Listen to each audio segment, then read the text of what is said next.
Hello everyone. Today I'm going to give you acronym, no? Acronym for the word kabuhi. So, isip usa ka kabuhi unon usab so concerned jud ko kaayo ni anang atong mga kabuhi nga mga pagbati. Unya magpugwapa pud ta, no? Mientras tanto nga mag-share ako kaninyo unsaon kanang kabuhi. So, dili na lang nako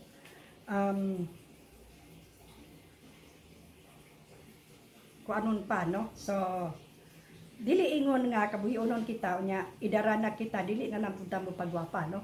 So, mao kini ang ako ang regimen kada human og kaligo, no? Kani atong mga pag-beauty dire aron pod ma sapaw-sapawan ng atong mga kabuhi diha nga mga pagbati, no? So, dili lang nato ni siya kalas-kalason kay mahal pod.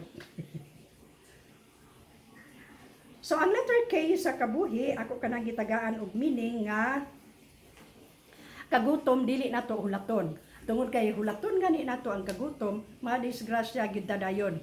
Kay nganong nga makakabuhi na siya, wala may ang acid murag mo dumdum na siyang oras, no? Kun mukaon kita og dili kay panahon nga moabot na ang oras nga tingkaon nato nya wala siya hilison, so maglain din natong ginhawa. So letter K, kagutom dili nato hulaton. And then moadto kita sa letter A, ayaw palabi ug pabusog. Kay gikan kita sa kagutom, the tendency is mo palabi pug kita og pabusog. So dili po na siya maayo kay maglain po natong ginhawa, no? Maglain po natong ginhawa. Amot ka sa uban pero ako maglain akong ginhawa ng masubraan ko kabusog nga gikan kong gigutom. So mo kana ang letter A, ayaw palabi o pabusog. And then letter B, bugnaw nga singot, mawala na siya kung iinom na to anything hot water or chamomile tea or arroz caldo or lugaw kadtong yung lami kay pagkalugaw, no? So muna siya mawala na siya kanang bugnaw nga singot, no? And then, letter U, utanon, uguban pa nga mga way lami, muna'y atong kanon, mga bland food. So, muna siya, utanon. Kaya mo manay, paborito sa ato ang tami, kana mga way lami, kung kabuhiunon ta, kana mga way lami, mo'y ganahan niya. Way lami, pero nutritious. Muangay siya, dili mo angay atong dila, kana mo atong dila, mo'y kuan day na, mo'y sakalam.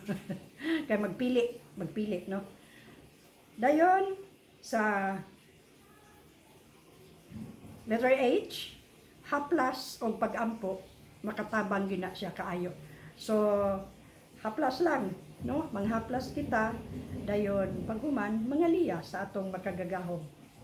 Tungod kay sa musugot sa dili, ang Ginoo gyapon dangpon anang tanan atong mga dili maayo nga pagbati, no? So, muna siya ang letter H. Ang letter I, inom og tubig. 8 to 10 glasses of water a day. Aron ang atong ang acid murag matunaw, no? Matunaw or maunsa ba siya basta kay ma-drain ko na siya, no? Ang acid. Mo po na istorya sa mga doktor diyon, no? Dili ko doktor ha, experience ra gyud ako no? Maski gani ning akong pagwapa diri di dili ko expert, pasagad ako og kuan diri. Sagad ako og butang-butang diri, no? Aning ako ang ambot pa wala sa mga kuan ko, no? Kunot-kunot balog tinuod ba ato ni sulayan, no? So mao kana mga kaigsuonan ang kabuhi, ang acronym or acrostic ni anang pulong nga kabuhi. So, akong i-recap kadyot. Letter K, kagutom, dili nato hulaton. Letter A, ayaw pud pabusog. Ang letter B, bugnaw nga singot, iinom lang hot water or hot, anything hot, arroz caldo, lugaw, or tea, no? Chamomile tea, uban pong tea, di man po mo angay atong kuan na ato ang kabuhi. And then, utanon og uban pa nga mga way lami sa atong dila, Pero lami sa atong stomach munay atong pilion, munay atong kanon, no? Mga bland food. So mao kana siya. And then letter H, haplas ug pag-ampo makatabang kaayo na kanato, no? Letter I, inom og tubig 8 to 10 glasses of water a day, no? So naman ako sa akong pagwapa, o naunsa na ni akong nawong naputi na baka ni naunsa na siya. So mao kana siya ang acronym nato nga atong ikahatag sa word nga kabuhi, no? Apilon po nato ang liog aron dili magkabaning ato ang kuan dire. And so have a good and godly day everyone, ug I hope maka-recover gyud ta niining kabuhi. Naara man na nato, no, sa atong pagdala ni anang kabuhi gayon or acid reflux, no?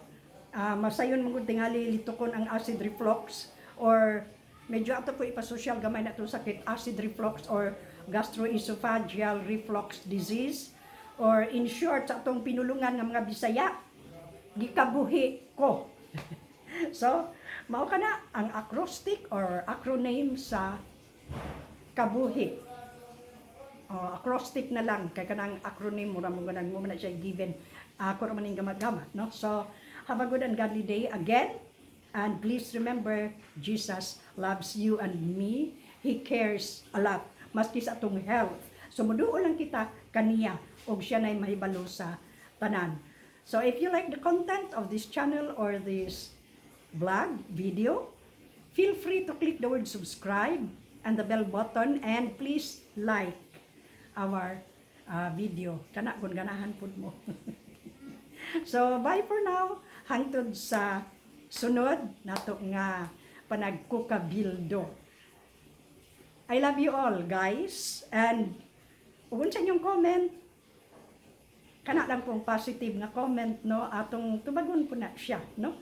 So or unsa inyong suggestion, pwede pod gihapon. So bye for now. Lou Amor signing off.